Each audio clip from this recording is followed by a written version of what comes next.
le cadre de concertation de forces politiques et sociales s'est réuni ce vendredi 27 septembre 2024 au siège du parti Piste pour l'émergence, dans la commune de Kassavo. Ont pris part à cette rencontre le chef de partis politiques et des organisations de la société civile, ainsi que les personnalités indépendantes ayant souscrit à l'appel du 27 mai 2024. 3 points étaient inscrits à l'ordre du jour, à savoir l'évaluation de la manifestation du mercredi 25 septembre devant le palais de justice, l'évaluation de la situation générale du pays, examen et adoption de l'agenda des actions à entreprendre. Après débats et délibérations, le cadre de concertation de forces politiques et sociales. En ce qui concerne la manifestation du 25 septembre devant le palais de justice, il note que la manifestation a été un succès. Il remercie chaleureusement l'ensemble des participants pour la mobilisation, la discipline et le respect de consignes données. Il les encourage à rester mobilisés pour les prochaines actions.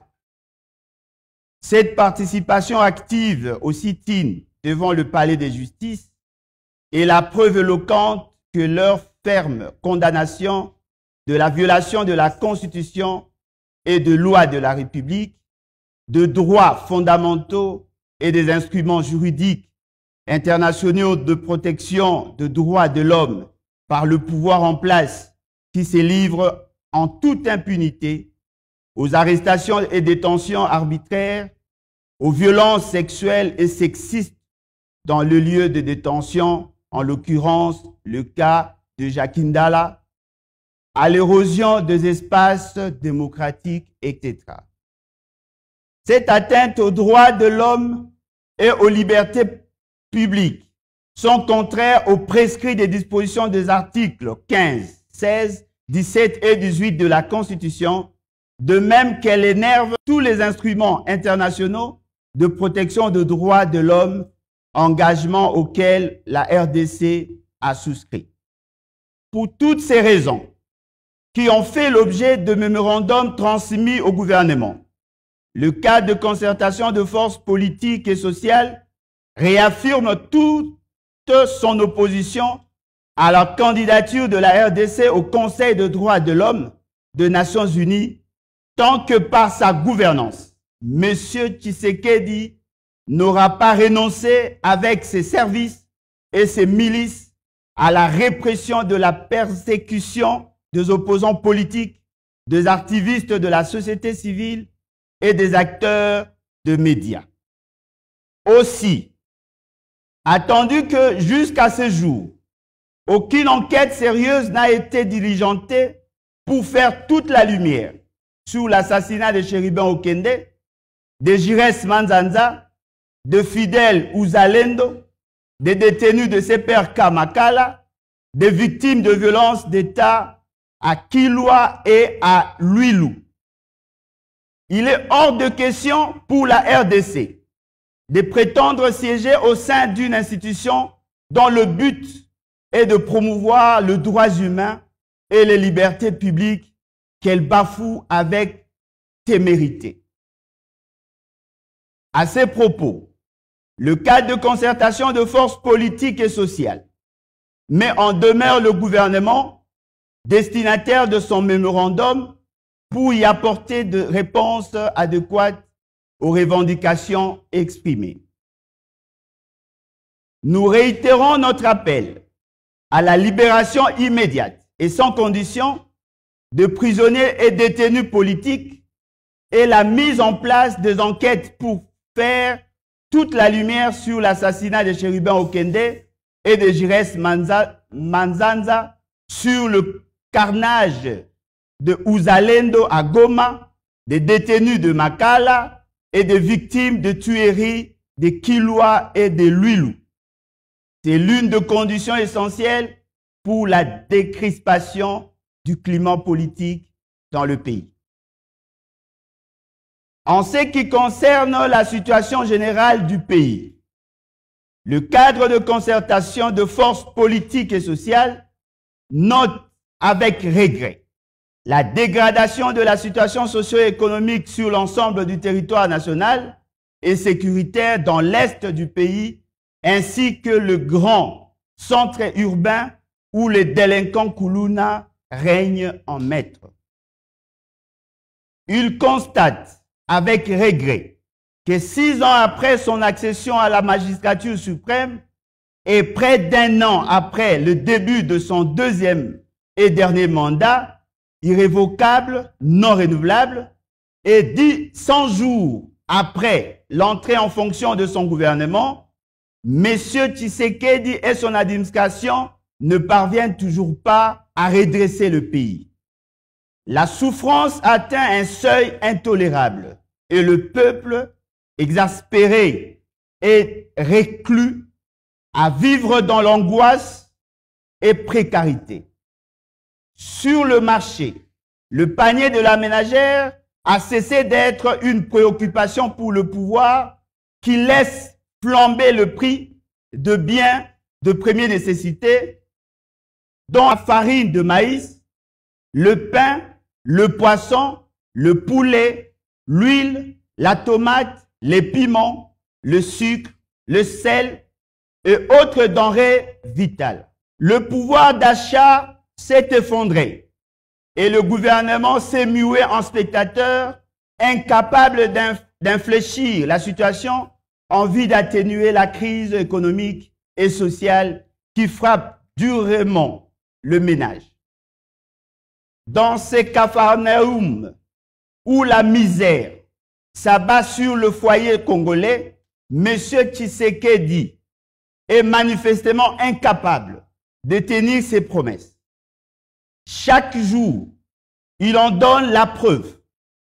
Là où le peuple souffre, M. Tshisekedi est aux abonnés absents, mais toujours présent, tantôt dans les activités ludiques, tantôt dans le palace en Occident ou dans les Émirats. Son dernier discours à la tribune des Nations Unies était aussi plat que décousu.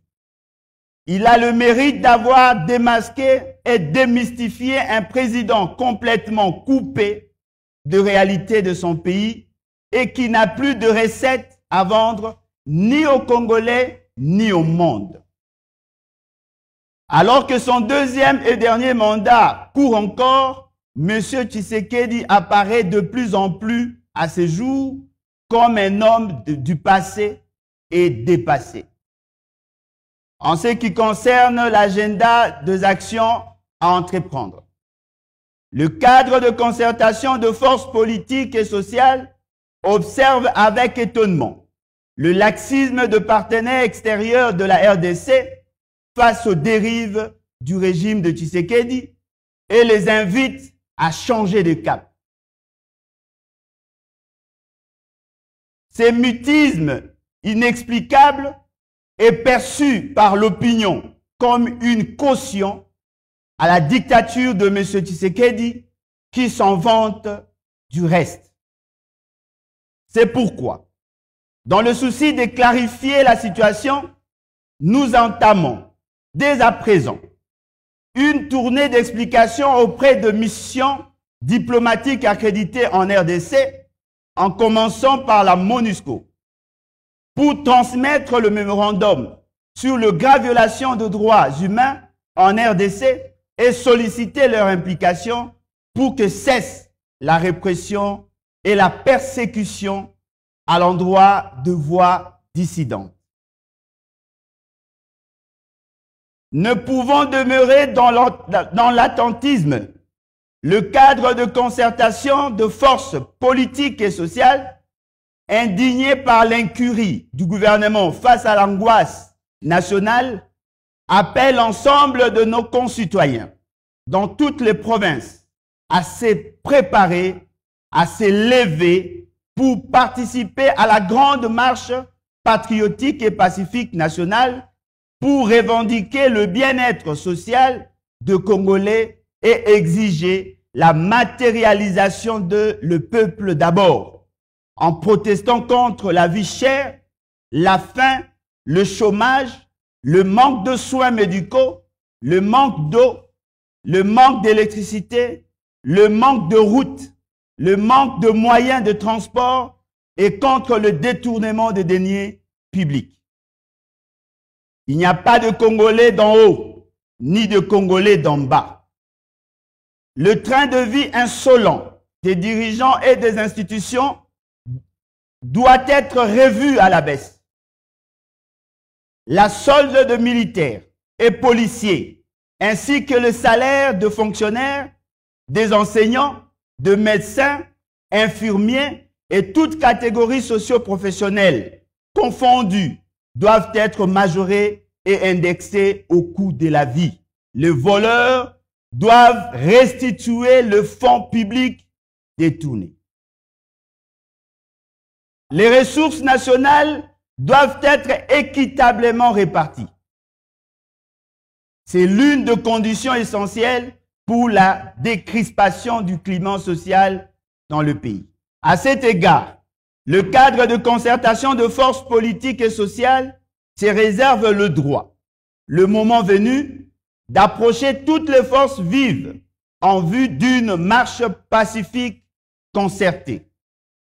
Il réitère son engagement à travailler sans relâche pour défendre, dans le respect de la légalité constitutionnelle et de l'ordre républicain, les droits et libertés fondamentaux ainsi que la dignité du peuple congolais. Il est donc de notre devoir, en tant que force politique et sociale unie, de prendre nos responsabilités pour porter la voix de la majorité silencieuse et mener ces combats pour la dignité jusqu'à la victoire. L'heure n'est plus aux promesses du bien-être, mais plutôt à l'action effective pour le bien-être partagé et pour tous. La date, l'itinéraire et le déroulement de ces manifestations par province et par ville feront l'objet d'une communication séparée à très bref délai après concertation avec les différentes forces vives du pays. Fait à Kinshasa le 27 septembre 2024. Je vous remercie.